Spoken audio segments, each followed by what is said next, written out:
This is video number 3. Topic of this video is scriptures that you'll never hear in church, and I'm going to go over a handful of scriptures that you won't hear read in your standard church for the simple fact that they are scriptures that people would not invite hearing.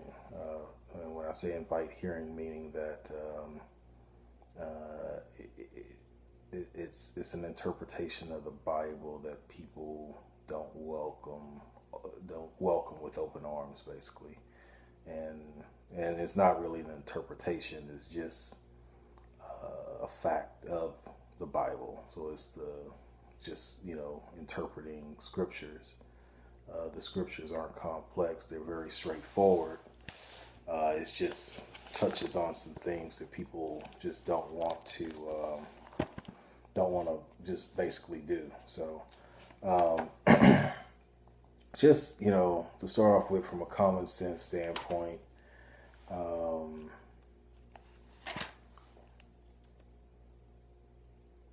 Yahweh Shai, who people called Jesus. His ministry was three years long, from the time that he was baptized by John the Baptist until he was crucified. And so, just from a common sense standpoint, what sense would it make for him to preach something for 3 years that was going to be totally obsolete at the point that he was crucified? And that makes no sense at all. Why even preach it? Why not just say, okay, after I'm crucified, here's the way it's going to be, or talk in those terms. This is the way it's going to be. This is the new covenant. So, what I'm getting at, and the first scripture we're going to read is Matthew 5:17. And this is one of the scriptures that opened my eyes up to some things.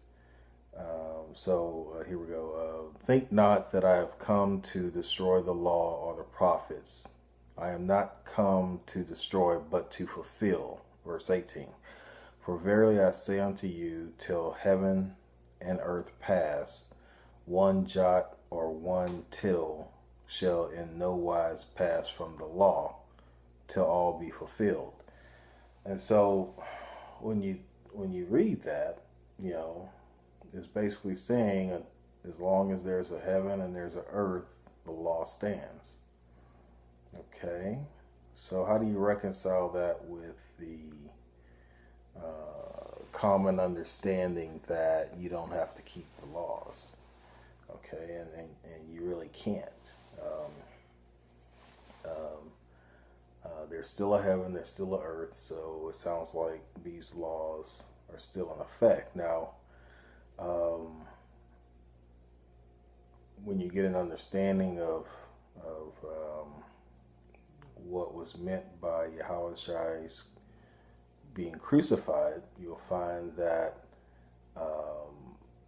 basically he did away with the law of sacrifice, and he did away with the laws of related to the Levitical priesthood, and of course with knowledge of what was going to come to pass, some years after his crucifixion. That makes perfect sense, because the Israelites were ran out of Jerusalem. The Levitical priesthood, those people basically were on the run, and because of the modern day and age and structures, you're not going to be able to sacrifice birds and bulls and things of that nature, and you don't have Levitical priests running around here. So that makes perfect sense. So what people do, what ministers do, is they try to take verses from Paul and they try to say, see, the law is done away with. You don't have to follow the law. Now that's inaccurate. For one thing, are you following Paul or are you following Yahushua, who most people call Jesus? Okay, that's an easy interpretation. You're following the Son of God. You're not following Paul. Now, Paul was on the same accord with Yahushua. The thing is, most people don't understand his writings because his writings are letters, which are different from the other prophets and things of that nature that wrote things that were in the Bible. So you have to understand the context of what you're reading. So we're going to go to 2 Peter, because Peter touched based on Paul's writings. And so Peter had this to say, 2 Peter chapter 3, verse 15. I'll read 15 and 16. And account that the long suffering of the Lord is salvation, even as our beloved brother Paul also, according to the wisdom given unto him, hath written unto you, as also in all his apostles, speaking in them of things which are some things hard to be understood, which they that are unlearned and unstable rest, as they